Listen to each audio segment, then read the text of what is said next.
오랜만에 아이를 차에 태우고 외출하려던 참이었습니다. 시동을 걸자 차 안에 맑고 깨끗한 바이올린 선율이 흘러나왔습니다. 그 선율을 따라 저는 어느새 천천히 아주 자연스럽게 과거의 어느 날로 되돌아가고 있었습니다. 저도 모르게 입가에 옅은 미소가 번지던 순간 아이가 손을 뻗어 CD를 꺼버렸습니다. 아름다운 음악은 비명처럼 끊겼고 순식간에 차 안에는 숨막히는 정적과 어색한 공기만 감돌았습니다. 사실 그 CD는 오랜만에 차 청소를 하다 우연히 발견한 아이가 유치원 다니던 시절 처음으로 바이올린을 배우기 시작했을 때 듣던 교본 CD였죠. 먼지에 쌓인 그것을 발견했을 때만 해도 저는 참 반가웠습니다. 그런데 이상한 일이죠. 같은 날 같은 장소에서 일어난 일인데 누구에게는 아름다운 추억이, 누구에게는 지우고 싶은 기억이 되기도 합니다.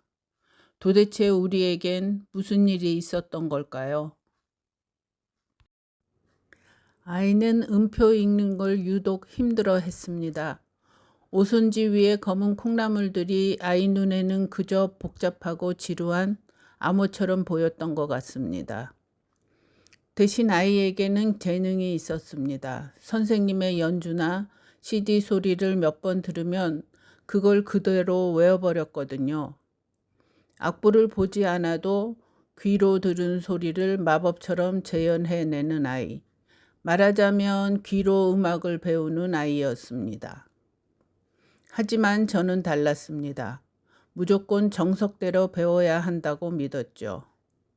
악보를 읽을 줄 알아야 나중에 어떤 곡이든 스스로 연주할 수 있다고 생각했으니까요.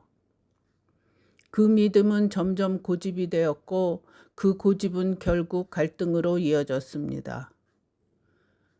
아이는 악보를 보기 싫다며 떼를 썼고 저는 계명은 꼭 알아야 한다며 소리를 질렀습니다. 도가 틀렸잖아. 미도 제대로 못 읽어? 아까 틀린 거 또 틀렸어. 그때부터였을 겁니다. 바이올린이 우리 집의 평화를 깨기 시작한 순간이. 아이러니하게도 선생님은 아이의 칭찬을 아끼지 않았습니다. 아이가 귀가 좋아요. 이해 속도가 참 빠르네요. 그 말을 들을 때마다 제 마음은 점점 부풀어 올랐습니다. 칭찬을 받은 건 아이였지만 저는 마치 그 칭찬이 제 것인 양 기고만장해졌습니다. 주변에서 어머 진도가 참 빠르네요.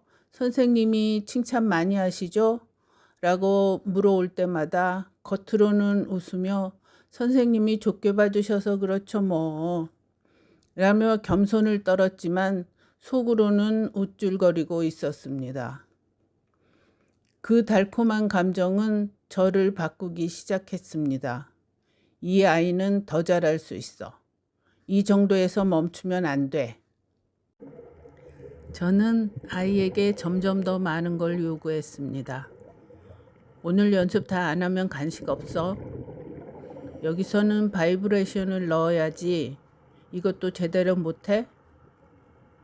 어느새 저는 피도 눈물도 없는 교관이 되어 있었습니다. 우리 아이는 바이올린을 이렇게 잘한답니다.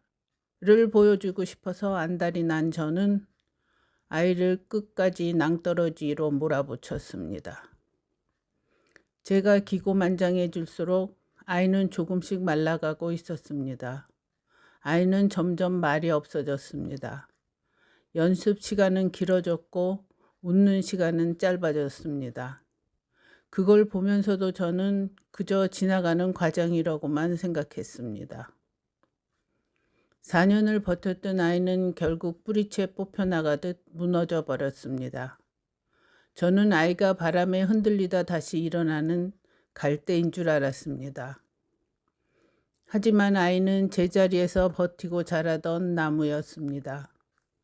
제가 더 크고 더 멋지게 키우겠다며 나무가 뿌리를 내리기도 전에 잡아당기고 흔들어 버린 탓에 아이는 아예 바이올린 뚜껑을 닫아버렸습니다.